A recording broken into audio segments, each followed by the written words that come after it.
ఎవరైనా మీకు సహాయం చేస్తున్నారు అంటే ఏమో నీ జీవితాన్ని నాశనం చేయడానికేమో అని బుద్ధుడు ఎందుకన్నారు?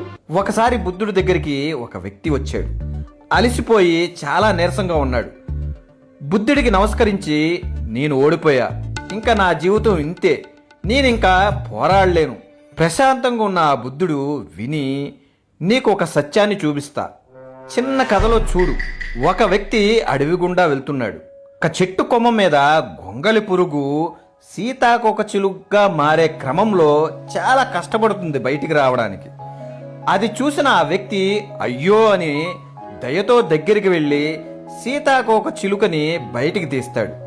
సీతాకోక చిలుక బయటికి వస్తుంది, కానీ తను ఎగరడానికి తన రెండు రెక్కలు ఏమాత్రం పనిచేయట్లేదు.